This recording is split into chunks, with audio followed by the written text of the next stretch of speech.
Welcome back to the channel. Today, I want to talk to you about something you might think is even illegal. So like, comment, and subscribe. And if you appreciate the content I'm creating, go ahead and obviously keep watching, but share it with someone you believe could benefit from this information. So first off, you may have heard this or may not have heard this. Some people have challenged the IRS's ability to collect income tax under saying that they don't actually have the authority to. Now, in every single one of these cases, the people in question have, well, either gone to prison or they have been shot down in court. They claim the authority under the Congressional Commerce Act that allows Congress to regulate trade between states. Kind of a little strange thing. But regardless of that, I'm not here to challenge that, that ruling. Today I'm talking about a loophole that exists in the tax code.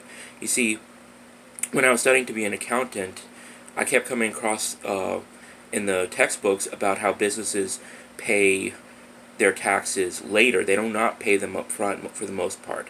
And it's talked about how they closed a lot of the loopholes for people, regular people, and left them open for businesses over the decades. So, trying it out, I went ahead, and the method is, if you turn off your federal income tax and just keep the money yourself, now, you of course will have to justify this at tax time, which is April 15th, or you just have to pay the money.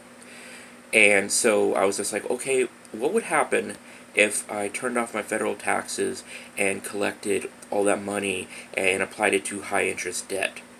Well, the result was I got way ahead. That's what the result was. And yeah, I had to pay the IRS, but if the IRS offers one time per 5 years a 3-year payment plan. So if you owe them like $10,000, for instance, they'll allow you to pay it over the next 3 years in installments, and it costs you about $50 to set that up. And also they charge an interest penalty, 3% on anything over $1,000.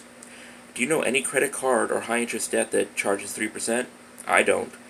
I've never seen it. So if you take the money, for instance, and you apply it to high interest debt, a credit card, for instance, then technically you're getting way ahead.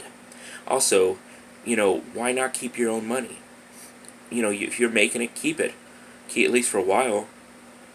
I did that, and it proved to be a huge benefit to me. And I'm a little stuffed up right now, but I saved tons and tons and tons of money by paying off credit cards with that money the IRS would have collected. Now, this only works if you can save freaking money. If you're a person who cannot save money, then, well, don't even try this. You'll end up in a lot of trouble. You see, it also is another method. This is the method in Rich Dad, Poor Dad. It's called Pay Yourself First, and it's also from a book called Richest Man in Babylon. We're always paying everyone else first. We're paying the IRS. Well, obviously, they just take it right out of the checks. Paying the utility companies, the mortgages, the rentals, the cars, on and on and on it goes, and we always pay ourselves last. So in the book, it talks about paying yourself first and putting yourself first before, others. And when I tried doing that, it actually was a freaking wonderful thing. And I got so far ahead than where I was before, so much more in general. And when tax time did come around, you know what I did? I actually used the method out of Rich Dad, Poor Dad. I just found a way to make more money. I actually made excess money to pay the IRS. So I actually didn't lose the money by keeping it earlier. I just found a way to make more of it in order to pay them back. So it was a huge, huge benefit to me.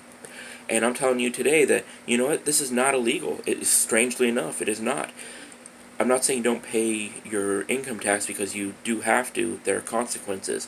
I'm just saying you can wait to pay it and use the money to do something more productive for yourself. That's what I did.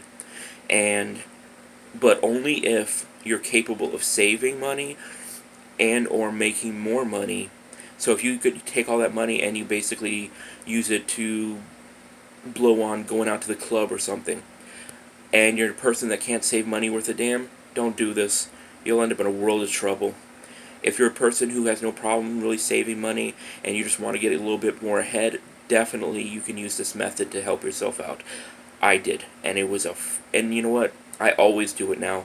I'm perfectly fine with paying the IRS in April because now I pay myself first all the way. And so should you, because if you don't, it'll just keep you stuck. A little bit more for myself, a little bit more to help me get ahead, a little bit more for you. You know, if you want to use this method, go for it. It is not illegal. It's actually what businesses use. Because even in the textbooks when I was studying for being an accountant, and that's where I heard about it, and I've been using it for years now, and it's hell of effective. But just remember, if this is not trying to get out of income tax, you must still pay. However, you can pay in April. And if you can't save money, you're just not a person that seems to be able to do that, don't use it. Don't get yourself in trouble. Just, if you can use it for the benefit of yourself, go for it.